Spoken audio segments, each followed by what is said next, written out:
दोबारा शुरू करते हैं, 2 ही पंक्तियां हुई थी, त्रुटि हो गई थी। तीसरे अध्याय का द्वितीय आहनिक शासनिक स्वतंत्रता। शासनिक स्वतंत्रता पुरुषार्थ रूपी शरीर का प्राण समझी जाती है। जैसे बिना प्राण के शरीर एक क्षण भी नहीं रह सकता है, एवं बिना शासनिक स्वतंत्रता के पुरुषार्थ भी नहीं हो सकता है। और जैसे प्राण क्रिया के अभाव से सब अंग निष्फल और क्रिया शून्य हो जाते हैं, एवं शासनिक स्वतंत्रता के बिना आर्थिक और स्वाभाविक स्वतंत्रताएं निष्फल और क्रिया शून्य हो जाती हैं। अतः सब विद्वानों के मतानुसार मनुष्य के लिए शासनिक स्वतंत्रता परमाभीष्ट पदार्थ समझी जाती है, किंतु इस साधन के उपाय भिन्न भिन्न जातियों में भिन्न भिन्न प्रकार के होते हैं। शासन 2 प्रकार का होता है, स्वजातीय और परजातीय। हमारे आचार्यों के मतानुसार परजातीय शासन में शासनिक स्वतंत्रता संभव नहीं हो सकती है, क्योंकि शासक और शासितों की जातियां भिन्न होने से उनमें स्वभावतः चिति वैपर्य होता है। चिति वैपर्य से उनमें अर्थ वैपर्य होना अनिवार्य होता है, और अर्थ वैपर्य से शासक का प्रजा के प्राकृतिक हित का प्रतिघाती होना स्वाभाविक होता है। यवनाचार्य अरस्तु के अनुसार भी परजातीय शासन अप्राकृतिक शासन समझा जाता है। अंग्रेज लोग भी इस सिद्धांत को खूब समझे हुए हैं, अतएव वे इस महासागर में हड्डी तोड़ परिश्रम कर रहे हैं। हमारे आचार्यों ने परजातीय शासन को अप्राकृतिक समझकर उसके विषय में बहुत नहीं कहा है। स्वजातीय शासन के विषय में उन्होंने बहुत कुछ कहा है। उनके मतानुसार पूर्ण शासनिक स्वतंत्रता तभी प्राप्त हो सकती है जब राज्य रूपी रथ का सारथी ऐसा मनुष्य बनाया जाए जो वंश परंपरा से दैवी संपदा युक्त हो, जिसके जन्म संस्कार और सन्निकर्ष दैवी संपद के अनुकूल हो, जिनको उन संस्कार और उन सन्निकर्षों के अनुकूल शिक्षा मिली हो, और ऐसे ही मनुष्य उस रथ के धुर्य भी बनाए जाएं। अतः हमारे ऋषिगण ऐसे उपायों की खोज में लगे कि यथेष्ट संतान उत्पन्न होवें और वे यथेष्ट बनाए जा सके। अंत में आदि जननिक और आध्यात्मिक शास्त्रों की उत्पत्ति हुई। आदि जननिक शास्त्र से जैसी संतान चाहिए वैसी उत्पन्न की जा सकती थी। भगवान विश्वामित्र और परशुराम की उत्पत्ति इस शास्त्र के अनुसार हुई थी। अब इस शास्त्र का बिल्कुल लोप हो गया है। केवल कहीं कहीं प्रसंगवशात इसके कोई पारिभाषिक शब्द देखे जाते हैं। आध्यात्मिक शास्त्र के प्रताप से वैज्ञानिक रीति से मनुष्य जैसा चाहिए वैसा बनाया जा सकता है। प्राचीन काल में इस शास्त्र का हमारे देश में बड़ा प्रचार था, किंतु अब इसका भी लोप हो गया है। तथापि डूबते हुए सूर्य की अस्ताचलवर्तिनी लालिमा के समान इसकी आभा अभी विद्यमान है। ब्रह्मचर्य आश्रम इसी शास्त्र के अनुसार रचा गया था, जिसके पुनरुद्धार के लिए बार बार चेष्टा की जा रही है। इन्हीं 2 शास्त्रों के प्रताप से ऐसे शासक बनाए जाते थे जो हमारे आचार्यों के नर रूप विष्णु, यवनाचार्य अरस्तु के श्रेष्ठ गुण संपन्न व्यक्ति, man of transcendent virtue, German Acharya Nietzsche के अति मानुष एबरमेंस और सुपरमैन होते थे। और वे ऐसे होते थे कि ये नार्थवान लोभ परांग मुखेन येन ज्ञता विघ्न भयेन क्रियावान ये नास लोकः पितृवान विनेत्रा ये नैव शोकापनुदेव पुत्री। क्या है तब? हाँ, ऐसे जो मुझे वो श्लोक कंठस्थ नहीं है। ये नार्थवान लोभ परांग मुखेन। ये नार्थवान लोभ परांग मुखेन माने लोभ से वो परांग मुख माने उसके विमुख होते थे। लोभ नहीं होता था, अर्थवान होते थे। ये ना अर्थवान, माने अर्थवान तो होते थे, समृद्धि तो होती थी, परंतु लोभ नहीं होता था उनमें। फिर येन घ्नता विघ्न भयेन क्रियावान। येन घ्नता विघ्न भयेन क्रियावान। विघ्नों को दूर करने के कारण से, विघ्नों के कारण से जो भय उत्पन्न होता है उससे बचकर लोग क्रियावान होते थे। येनास लोकः पितृवान विनेत्रा। हाँ, ये जिसके होने के कारण से लोगों को अपना पिता अभी है ऐसा लगता था। ये नैव शोकापनुदेव पुत्री। हाँ, जिसके कारण से सभी शोक दूर होते थे। कौन ऐसे शासक को नहीं चाहेगा? ऐसा शासक अराजकवाद और अशासकवाद दोनों के लक्ष्य सिद्ध कर देता था। उनको ऐसे शासक को निकाल देने की कोई आवश्यकता नहीं रहती थी। ऐसे शासक के शासन काल में शासनिक स्वतंत्रता 16 कलाओं में विराजमान रहती थी। हमारे आचार्यों के अनुसार शासनिक स्वतंत्रता का मूल कारण है राजा का त्यागी होना। इसी सिद्धांत को आचार्य प्लेटो ने इस प्रकार कहा है कि शासनिक स्वतंत्रता तभी प्राप्त हो सकती है जब शासक शासन न करना चाहे। प्लेटो के इसी सिद्धांत के अनुसार यूरोप में नृपासनों को कंटक में बना देने का यत्न होने लगा, जिसके कारण शासक शासन करना न चाहे। क्रमशः राजाओं का बल संग्रहण और उनकी पदच्युति होने लगी। तारकिन और जूलियस सीजर के वध से लेकर सुल्तान अब्दुल हमीद की पदच्युति और जार निकोलस द्वितीय के अंतर्धान तक सब प्लेटो के इसी सिद्धांत का फल है। अराजकवाद और अशासकवाद भी इसी के परिणाम हैं। किंतु प्लेटो के उक्त सिद्धांत के तात्पर्य के विषय में शंका उठती है।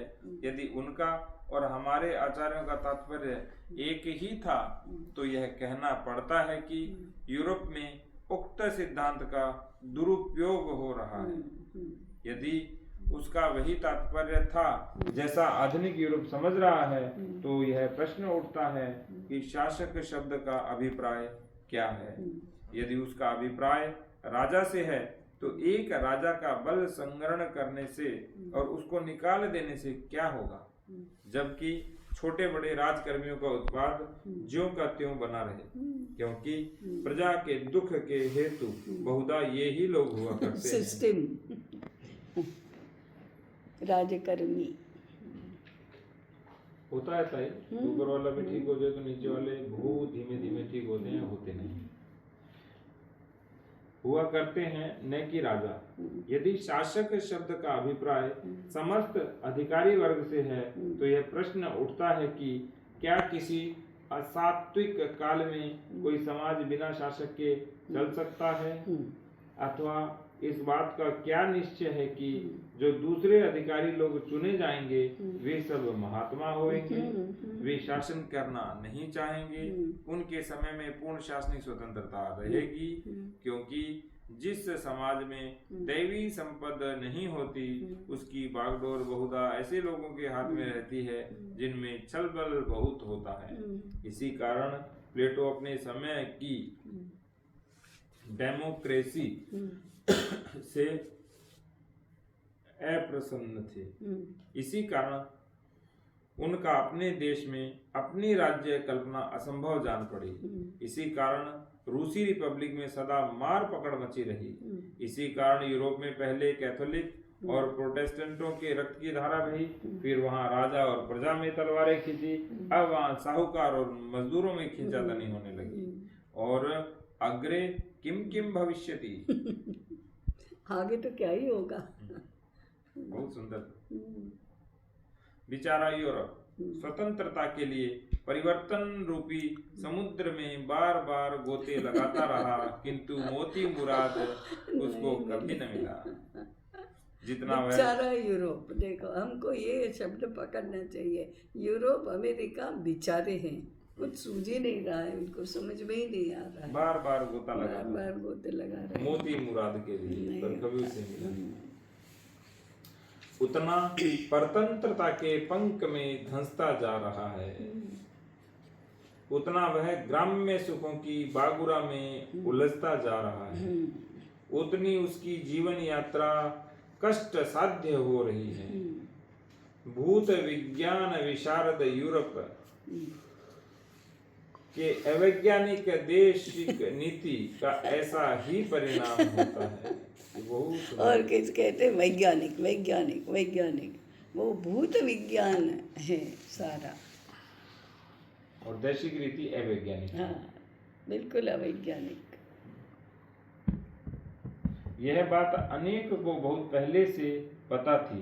अब इस महासमर ने उन सब की आंखें खोल दी हैं जिसकी आंखें अब भी खुली नहीं खुली, वे अब कभी नहीं खुलेंगी। कई बदल साहब टुलगरिया जी तो क्या थे ये, यानी ऐसा अद्भुत लेखन मैंने तो कभी तो पढ़ा ही नहीं। शास्त्रों में तो फिर भी मिलता है, क्योंकि श्लोक में मिलता है, लेकिन ऐसी देखो युगानुकूल प्रस्तुति इसको कहते हैं। उस समय मैंने पहले ही कहा था ना कि कांग्रेस में ऐसा एक गठ था। अब 1885 में कांग्रेस की स्थापना हुई, वो भी की तो एक अंग्रेज अधिकारी ने, लेकिन बाद में इस देश के बड़े बड़े लोग सारे कांग्रेस में गए और राजनीति के लिए और स्वतंत्रता आंदोलन के लिए वही एक पक्ष था।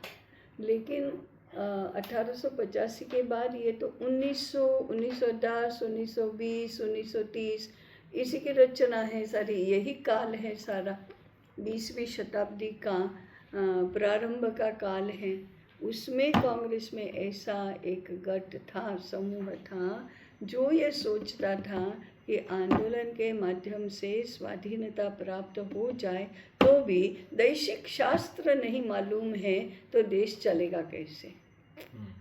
इसके लिए वो अध्ययन, अनुसंधान, चिंतन ये सब करते थे। उसी का एक परिणाम है ये दैशिक शास्त्र।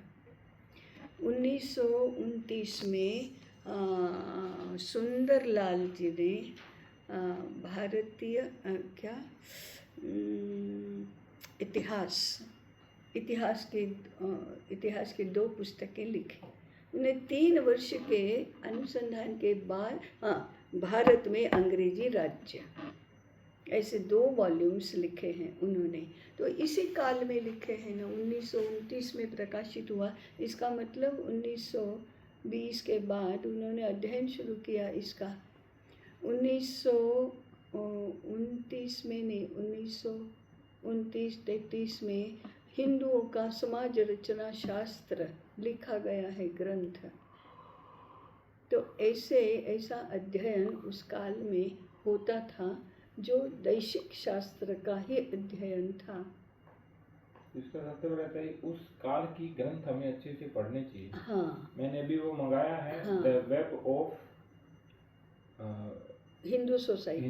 हाँ, निवेदिता, आ गया था, हाँ, निवेदिता जी का, निवेदिता जी भगिनी का। निवेदिता। परंतु 1940 के बाद सब गड़बड़ होने लगा, क्योंकि फिर सत्ता ये दैशिक शास्त्र मानने वाले स्वतंत्रता सेनानियों के हाथ से निकलकर अंग्रेजी वालों के हाथ में। और दूसरा दुर्योग ये हुआ कि 1920 में लोकमान्य तिलक का स्वर्गवास हुआ और महात्मा गांधी का युग शुरू हुआ, उनका प्रभुत्व शुरू हुआ। दैशिक शास्त्र से पूर्ण विपरीत।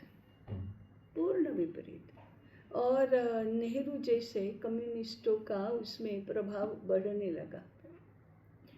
कुछ जानकार लोग जो सुभाष चंद्र बोस हैं, सरदार पटेल हैं, उनका निरस्त होना, सावरकर हैं, ये सारा समूह उपेक्षित हो गया।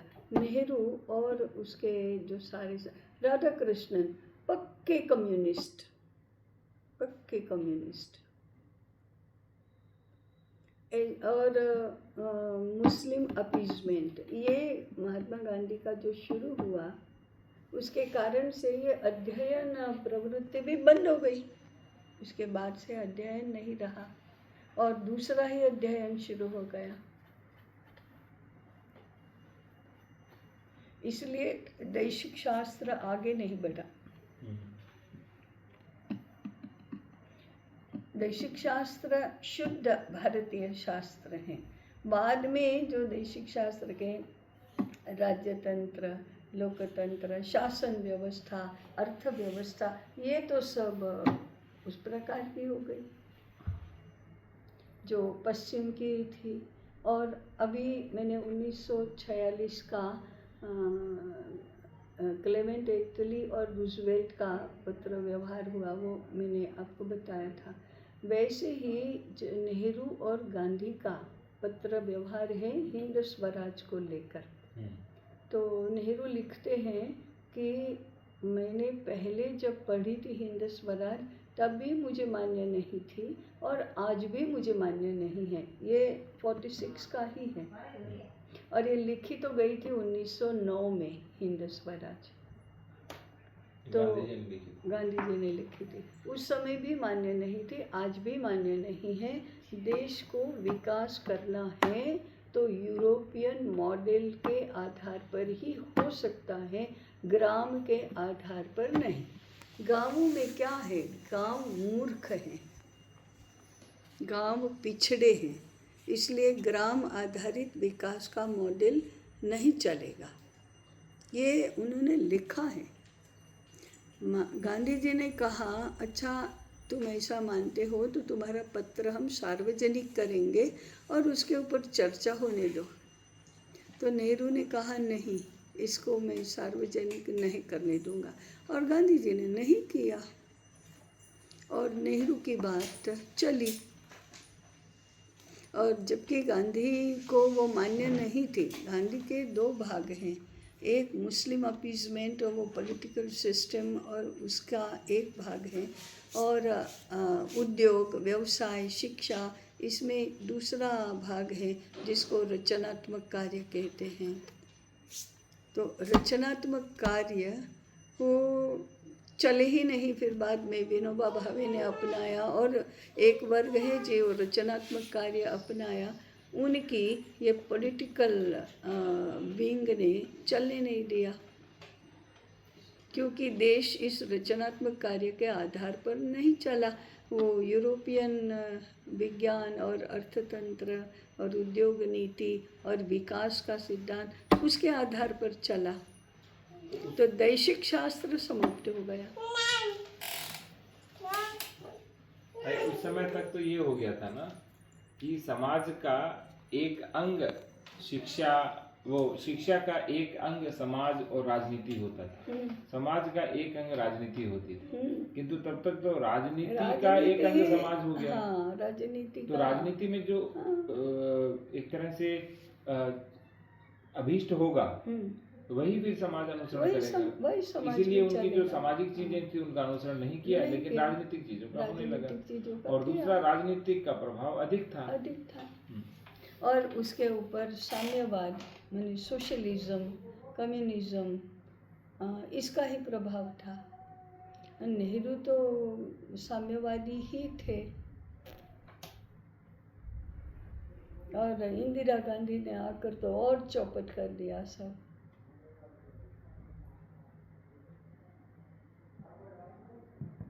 सारे शिक्षा मंत्री कम्युनिस्ट और मुसलमान यही आए।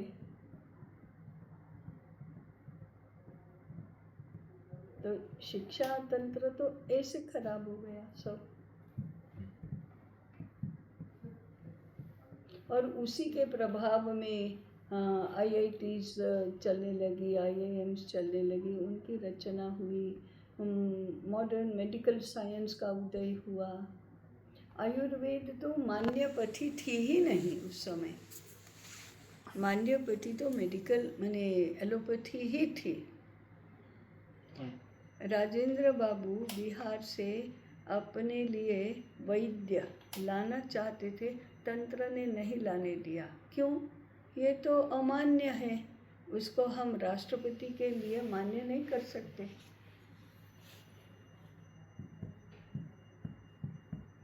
तो 1929 में जब फ्लेमिंग ने पहले टीके का आविष्कार किया तभी से उदय हो गया। तो एक तरह से तो 1920 से 30 का जो काल है वो तो पूरी तरह संक्रमण काल, और संक्रमण काल नहीं कहूँगा मैं, तो पूरी तरह दैशिक शास्त्र से विदेशी शास्त्र की ओर जाने का काल है। बिल्कुल बिल्कुल विपरीत। बस 1920 में लोकमान्य तिलक गए क्या और गांधी आए क्या कि सब कुछ उल्टा पुल्टा हो गया। तो इस तरह से ताई हम देखें तो 110 वर्ष ही हुए हमें अधिक उल्टा पुल्टा हुए। तो हाँ, हाँ। उससे पहले बहुत सारी चीजें, बहुत सारा हो रहा था। माने वो बाह्य रूप से परतंत्र अवश्य था, पराधीन था, परंतु तंत्र अपनी विकसित करने की मन में साहस वृत्ति थी कि नहीं, जागृति थी कि हमको देश चलाना है तो हमारे देशिक शास्त्र के अनुसार चलेगा। इसलिए अध्ययन, अनुसंधान, लेखन होता था। बाद में जैसे गांधी ने मुसलमानों का अपीजमेंट किया, ऐसे यूनिवर्सिटीज़ ने मैकॉले का, क्रिश्चियनों का, मैंने ब्रिटिशों का अपीजमेंट किया। अपीजमेंट क्या, वो तो उनसे उनसे दब ही गए। भारत में अंग्रेजी राज्य, उसमें कुछ ग्रंथों के संदर्भ हैं। अभी वो पुस्तक मिलती नहीं है। क्या, decline and fall of industries in India, भारतीय उद्योगों का नाश। तो पहले तो अर्थतंत्र नष्ट हो गया, बाद में शिक्षा तंत्र नष्ट हो गया, बाद में समाज तंत्र नष्ट हो गया। तो वे देश कैसे चलेगा? और टेक्निकली हम स्वाधीन हो गए। तो हमें लगा कि बस अब क्या, कुछ आवश्यकता भी नहीं है करने की, सरकार करे। अब तो हमको वही तंत्र जो मिले हाथ में वही आगे बढ़ाए। और ये लेखक कौन थे ताई? Decline and fall of industry in India, याद नहीं मुझे। भारत में अंग्रेजी राज्य के तो सुंदरलाल थे। हाँ, भारत में अंग्रेजी राज्य में एक पृष्ठ पर 4 ग्रंथों का उल्लेख है।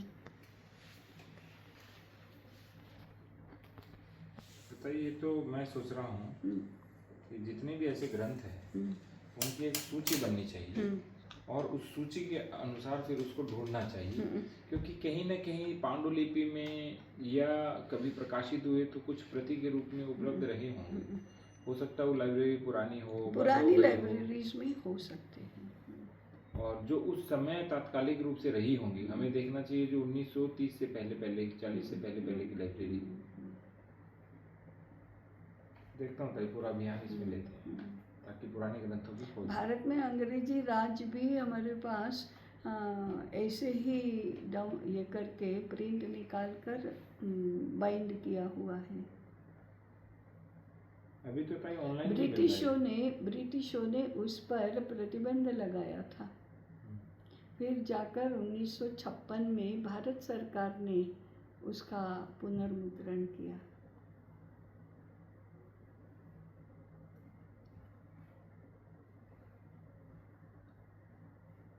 लेकिन वो कभी भी इतिहास के संदर्भ ग्रंथों में नहीं आया, जबकि सबसे महत्वपूर्ण ग्रंथ है। हिंदुओं का अर्थशास्त्र 1935 के आसपास लिखा हुआ ग्रंथ है। जिस लेखक ने हिंदुओं का समाज रचना शास्त्र लिखा है, उन्होंने हिंदुओं का अर्थशास्त्र भी लिखा है। उन्होंने भारतीय अर्थशास्त्र भी लिखा है।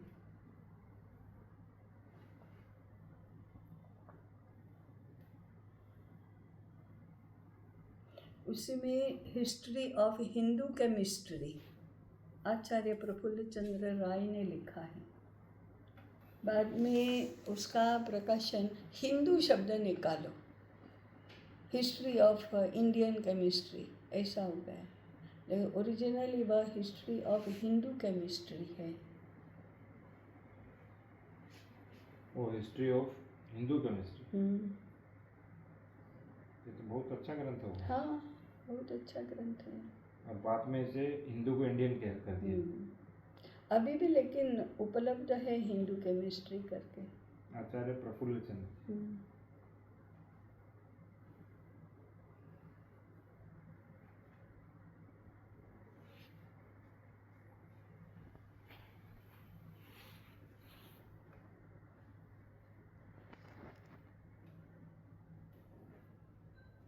इसी प्रकार से पदार्थ विद्या सार और ऐसे करके भारतीय भौतिक शास्त्र पदार्थ विज्ञान है। पंचभूत विज्ञानम ये भी है। इनका इन्हीं का ही? ना, इन्हीं का नहीं। पदार्थ भूत विज्ञान ना, पदार्थ विद्या सार पदार्थ विद्या अपने ज्ञान सागर में है।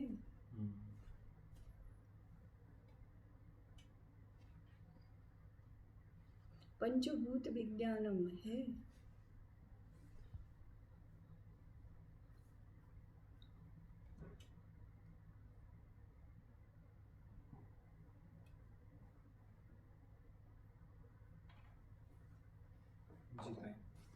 इन पूर्वोक्त बातों से यह सिद्ध होता है कि दैवी संपद के समष्टिगत हुए बिना कोई शासकहीन समाज चल ही नहीं सकता, किंतु समस्त समाज को दैवी संपत्ति युक्त बनाने की अपेक्षा एक शासक को दैविक संपत्ति युक्त बनाना बहुत सरल और सुसाध्य होता है।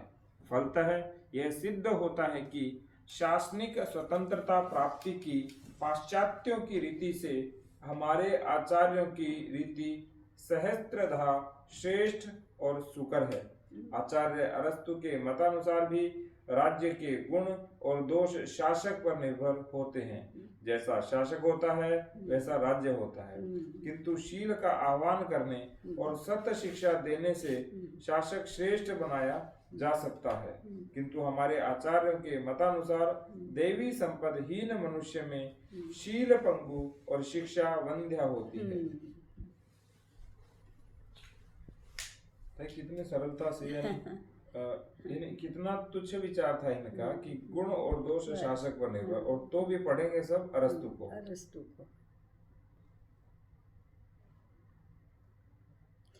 तो ये दैशिक शास्त्र का प्रतिपादन करने वाले ने कैसा गहन अध्ययन किया होगा कि सार रूप ऐसा वो लिख सकते हैं।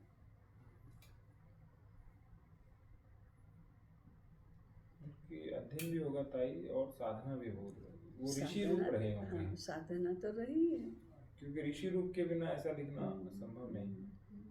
तो भी वे कहते हैं सोमवार गिरी महाराज की ही कृपा है। ये तो गुरु कृपा तो ताई हमारे यहाँ मानते हैं।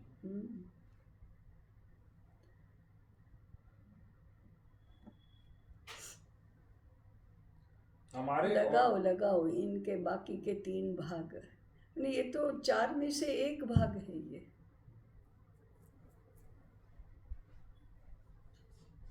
यवन दैशिक शास्त्र अर्थात अरिस्टोटल के पॉलिटिक्स का सरल हिंदी अनुवाद। तो ये तो अनुवाद शैली का ग्रंथ है, ये तो हम भी देख सकते हैं कहीं। ये तो अनुवाद है, ये तो अनुवाद है। तो 3 है मुख्य रूप से, देशभक्ति से दोनों लोग, बाल शिक्षा शैली और रहस्य प्रकाश। पर ये दैशिक शास्त्र के शेष 3 भाग है ऐसा नहीं। दैशिक शास्त्र का अपना एक दूसरा भाग है। 4 भाग है, भले 3 भाग नहीं है। 3 भाग नहीं।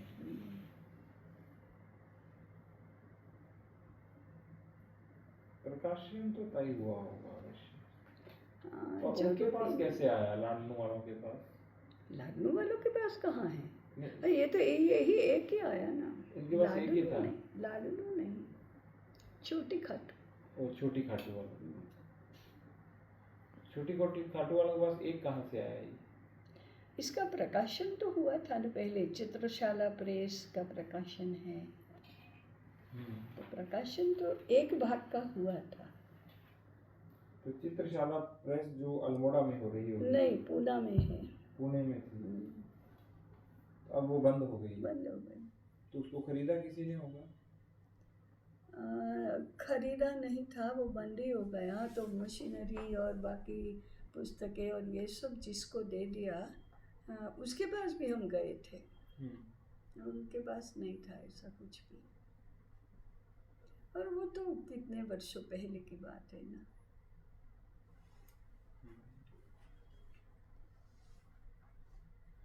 हमारे और पाश्चात्यों के उपायों में चाहे भेद हो, किंतु दोनों के अनुसार मनुष्यों के लिए शासनिक स्वतंत्रता परमाभीष्ट पदार्थ है। जितनी शासनिक स्वतंत्रता अभीष्ट है, उतनी शासनिक परतंत्रता अनभीष्ट है। यह परतंत्रता तीन बातों के संयोग से होती है: समष्टिगत तामस, सत्य संस्कारों का अभाव और विपरीतार्थी राज्य के संयोग से। समष्टिगत तामस, समष्टिगत तामस से सारी जाति की बुद्धि विपरीत हो जाती है, उसको सब बातें उल्टी सूझने लगती हैं, उसकी समस्त चेष्टाएं विपरीत होने लगती हैं, जिसके कारण नीचों का अभ्युदय और महात्माओं का अवपात होने लगता है। जो जो परतंत्रता के पास बढ़ते जाते हैं, त्यों त्यों लोग अपने को स्वतंत्र समझते जाते हैं। ये तो बहुत सुंदर है। यानी परतंत्रता के पास बढ़ रहे हैं और उनको लग रहा है पूर्ण स्वतंत्र। हम क्यों पूछे किसी को? अरे हम जो चाहे कर सकते हैं। आसुरी बातें आसुरी संपद के लिए अनुकूल होने लगती हैं। सरासर दैवी संपद का ह्रास और आसुरी संपद की वृद्धि होने लगती है। जो जो आसुरी संपद की वृद्धि होती है, त्यों त्यों बंधनों की भी वृद्धि होती है, क्योंकि दैवी संपद विमोक्षाय निबंधाय आसुरी मता। सत्य संस्कारों का अभाव, सत्य संस्कारों के अभाव से लोगों में बड़े कामों को करने की रुचि और योग्यता, तप्त प्रतिकूल कारणों को निवारण करने की कोई शक्ति नहीं रहती है। तामसी सुख की और उनकी प्रवृत्ति होने लगती है। उनमें एक प्रकार की तामसी सहिष्णुता आ जाती है। इन सब कारणों से उनमें किसी प्रकार के बंधनों को काटने की रुचि और शक्ति नहीं रहती। इसमें मैं भी तो शामिल हूँ था। मैं भी तो समाहित हूँ। बंधनों को काटने की न रुचि है न शक्ति है, तो दोनों ही नहीं है। कैसे काटे थे बंधन? शक्ति जागृत करो, शक्ति संपादन करो, धीरे धीरे मनोबल बढ़ाओ, तभी हो सकता है।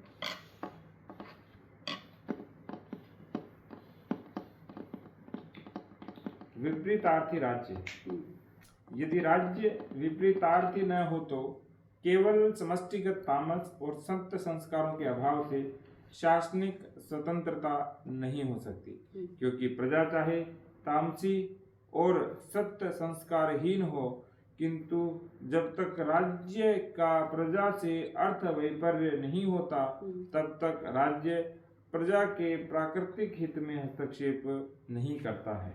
प्रजा के प्राकृतिक हित में राज्य का हस्तक्षेप न होने से शासनिक परतंत्रता नहीं हो सकती है। जब राज्य का प्रजा से अर्थ वैपर्य होता है, तो राज्य का अपने स्वार्थ के योगक्षेम के लिए प्रजा के प्राकृतिक अर्थ का नाश करना स्वाभाविक होता है। अतः राज्य प्रजा के प्राकृतिक हित में हस्तक्षेप करता रहता है, किंतु जब तक प्रजा सब प्रकार से दीनहीन न हो, तब तक अल्प व्यक्तिक राज्य की बहुव्यक्तिक प्रजा से कुछ चल नहीं सकती। अतः विपरीतार्थी राज्य से प्रजा को दीनहीन बनाने के लिए शासनिक परतंत्रता की बागुरा अत्यंत आवश्यक होती है, जिससे प्रजा राज्य के प्रतिकूल सिर न उठा सके। अतः विपरीतार्थी राज्य शासनिक परतंत्रता का मुख्य हेतु समझा जाता है। इसलिए वो अत्याचार करता है। ये बागुरा क्या है? बागडोर। हमारे आचार्यों के अनुसार शासनिक स्वतंत्रता के मुख्य हेतु यह है: एक, उत्तम कुल के उत्तम दायिक और सन्निकर्ष संस्कार वाले उत्तम पुरुषों के हाथ में शासन देना। ऐसे उत्तम शासक आदि जननिक और आध्यात्मिक शास्त्रों के द्वारा बनाए जाते हैं। आध्यात्मिक है ना, आध्यात्मिक शिक्षा। तो आदि जननिक और आध्यात्मिक दोनों शास्त्रों से ही बनाए जा सकते। शिक्षा और संस्कार, घर और विद्यालय।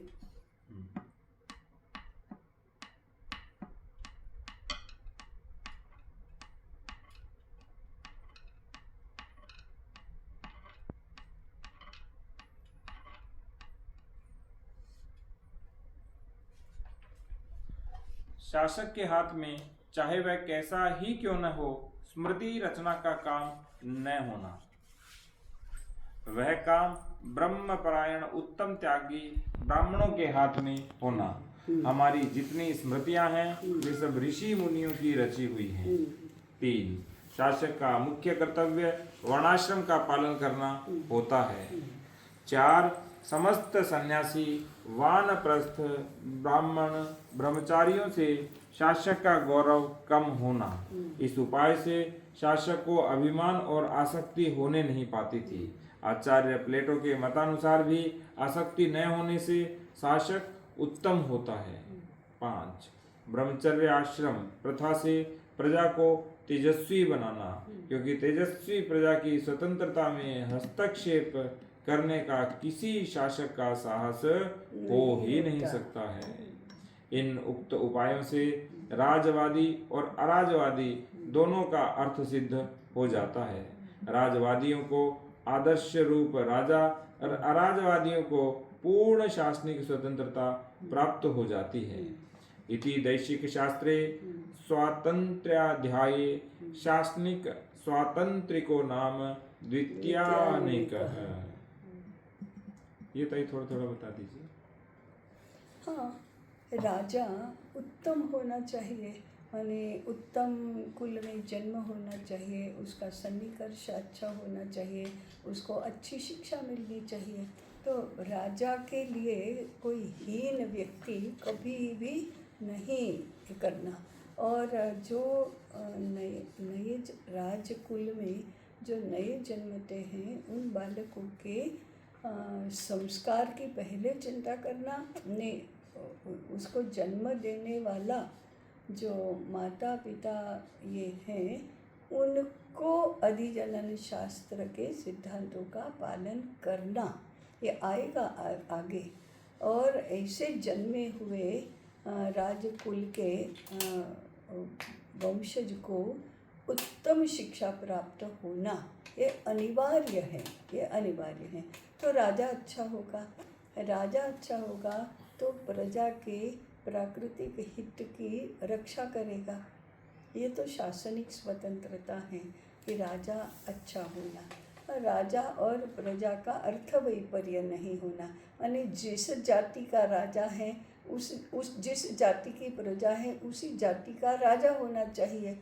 अभी ब्रिटिश आए तो वो तो विजातीय थे, इसकी भारतीय जाति के नहीं थे, इसलिए अर्थ वैपर्य था। तो वो फिर प्रजा को स्वतंत्र होने नहीं देंगे, रहने नहीं देंगे, इसलिए अत्याचार करेंगे, तो अर्थ वैपर्य होगा। और इसको वैपर्य का अर्थ है कि उसका उद्देश्य अलग है, इनका उद्देश्य अलग है, इनके जीवन का लक्ष्य अलग है, उनके जीवन का लक्ष्य अलग है, जीवन दृष्टि अलग है, दोनों में बंधुभाव नहीं है, दोनों में प्रेम नहीं है, ये अर्थ वैपर्य है। एक को प्रजा को भोग्या ही बनाना है, प्रजा को स्वयं के स्वार्थ के लिए ही उपयोग में लाना है, इसलिए वो प्रजा का हित नहीं देखेंगे, अपना स्वार्थ ही देखेंगे। परंतु एक जातीय राजा होगा तो प्रजा का हित देखेगा, क्योंकि वह उसी जाति का है, तो उसी दैशिक शास्त्र के सिद्धांतों का भी पालन करता है, उसी के अनुसार उसका संस्कार और संगोपन हुआ है, शिक्षा भी उसी प्रकार से उसकी हुई है। प्रजा को भी अपनी स्वतंत्रता की रक्षा करने की वृत्ति होना, वो कब होगी? यानी वो स्वतंत्रता तभी रहती है जब ब्रह्मचर्याश्रम, वानप्रस्थाश्रम और संन्यासाश्रम का मान बढ़ता है। ब्रह्मचर्याश्रम को सामर्थ्य संपादन के लिए प्रयुक्त किया जाता है और इसकी व्यवस्था ऐसे होती है, तब प्रजा अपनी स्वतंत्रता की रक्षा भी कर सकती है। और दूसरा कौन सा था?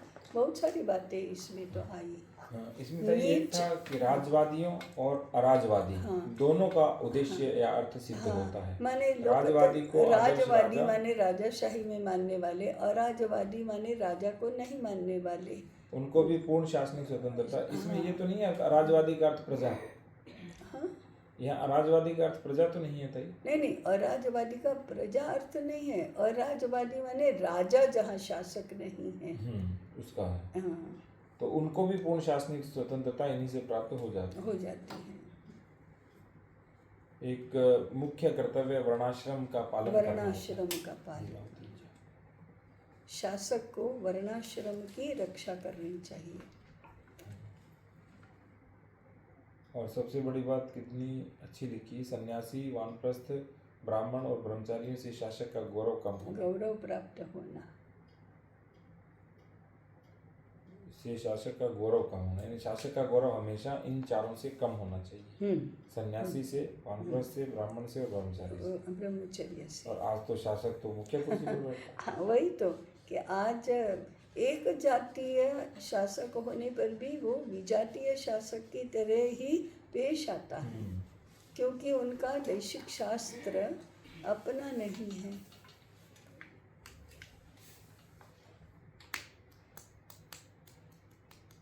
मैंने एक भी शास्त्र अपना नहीं है।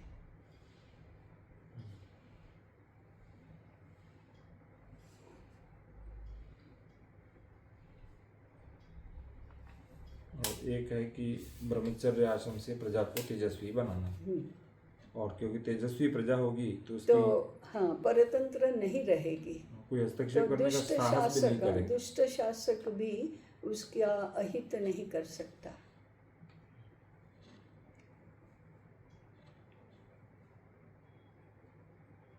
और आदि जननिक और अध्यापनिक शास्त्र से राजा को भी श्रेष्ठ बनाना, प्रजा को भी स्वतंत्र वृत्ति वाली बनाना। इसलिए व्यक्ति निर्माण में हो या समाज की धारणा के लिए हो, ये दो जो शास्त्र हैं वे बहुत ही प्रमुख शास्त्र हैं।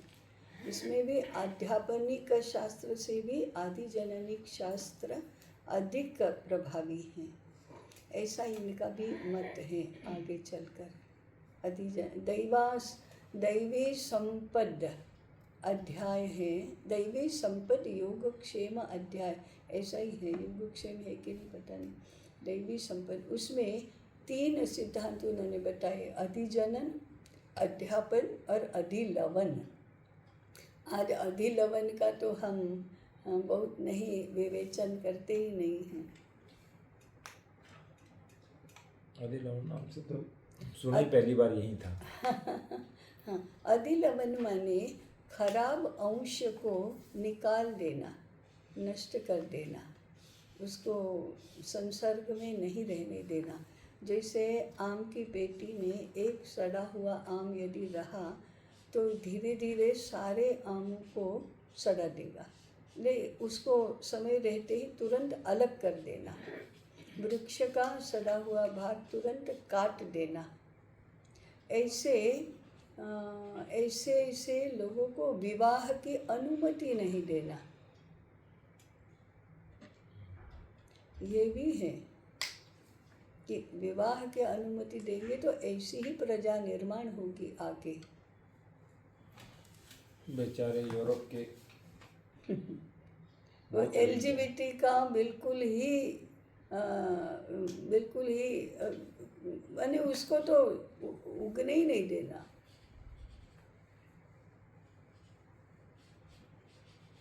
और सबसे बड़ा अधिलवन का साधन है युद्ध। तो युद्ध तो मानवीय प्राकृतिक दोनों कारणों से होता है। तो युद्ध भी एक अधिलवन का उपाय है। फिर ये भूकंप और ये सब प्राकृतिक उपाय हैं। प्रकृति में ये सब क्यों होते हैं? ये अधिलवन का ही एक भाग है। ये उसको फिर से संतुलित बना। तो इसका तो ये तात्पर्य था कि अब जब हम विपरीतगामी हो रहे हैं तो प्राकृतिक और कृत्रिम आपदाएं तो अधिक आएंगी। आएंगे ना, आएंगे। अधिलवन होगा ही होगा। हाँ, आ ही रही है। और आप देखो उसमें भी प्राकृतिक आपदाएं भी विश्व के अन्य देशों की तुलना में भारत में कम हैं, अभी भी कम है। और कृत्रिम भी कम है। फिर भी हमको उसका अभ्यास नहीं है, इसलिए बहुत ज़्यादा लगता है। अनात्मीयता अमेरिका में जितनी है उतनी यहाँ नहीं है, तो भी हमको लगता है बाप रे सब कुछ ऐसा हो गया वैसा हो गया, क्योंकि हमें उसका अभ्यास नहीं है, अनुभव नहीं है। 100% से उत्तीर्ण होने वाले को 80% भी लगता है बाप रे गए कितना क्षरण हो गया, कितनी अवनति हो गई। 35% वाले को 50% से तो लगता है आहा कितना हो गया। ऐसा है। भाई कुल 158 पृष्ठ हैं ग्रंथ के और अभी हमारे 46 पूर्ण हुए हैं। अच्छा, तो 112 एक तृतीयांश पूर्ण हुए समान।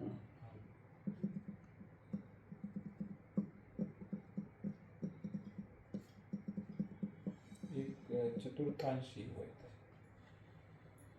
क्यों? क्योंकि 46 पूरे हुए हैं 108।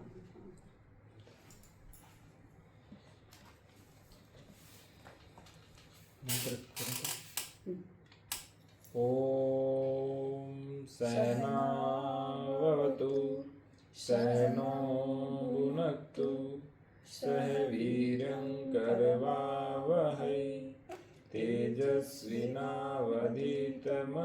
मा विद्विषावहै। ओम शांति शांति शांति।